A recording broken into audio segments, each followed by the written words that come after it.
Yahoo's stock fell 11% last week. That's the largest one-week decline in 2 years. It's having trouble with its 40% stake in the Chinese company, the Alibaba Group.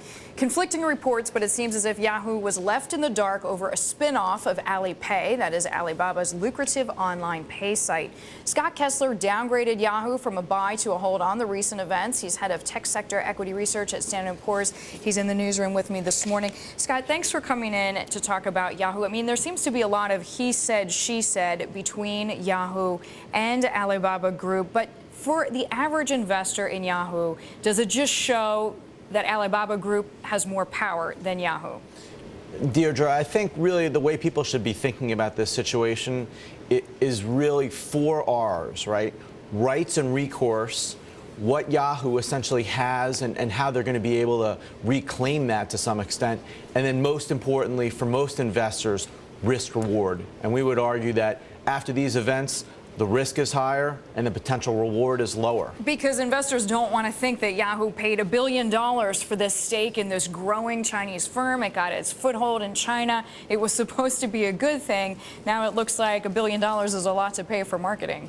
Well, what I would say is, if you look back to 2005 when this deal was constituted, where Yahoo sold its assets and contributed $1 billion, as you referenced, to Alibaba Group for a 40-some-odd stake in the company, what you have to consider at this point is it's still worth a lot of money. It just might not be as worth as some might have expected, thinking about buying the stock and upside appreciation over the longer term. So what's fair value then for Yahoo stock? I mean, we saw it down 11% last week. Are we near where it should be trading, or should it fall even further to reflect growth?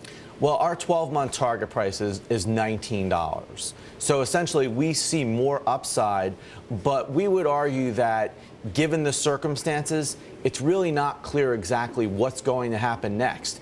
As you may know, next week, Yahoo is convening its investors, analysts, and other interested parties to talk about the company at its annual Analyst Day. So this should obviously be an interesting topic of discussion. What about Yahoo Japan or some of the other international properties that maybe can make investors feel a little bit better about the business not going so well in China?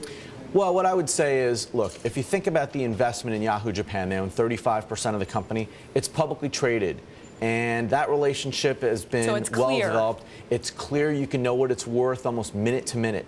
In the case of Alibaba Group, you're talking about China, you're talking about a private company, and you're talking about things that, frankly, it seems the company didn't know about and maybe should have. And it's unclear, even though they put out a release yesterday saying the companies are working together to come to a mutually beneficial resolution to this situation.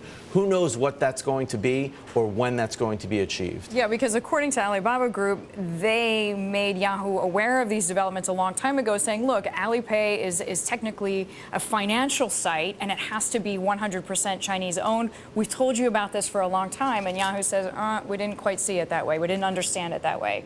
Right, and I think that explanation is reasonable, but to have that information be communicated over the course of a week in kind of sparse, inconsequential. You said you even tried to call, and it took them a day to get back to you as an analyst. That's right, and I think they were unprepared for the onslaught of inquiries and interest and, frankly, rancor about this situation, and that going into an analyst meeting can't be a good thing in our judgment. No, it can't be a good thing, especially the fact that you had to pick up the phone and call. There was no statement made even prior to making that call. Scott, thanks very much. Scott Kessler, head of tech sector equity research at Standard & Poor's, downgrading Yahoo's stock from a buy to a hold.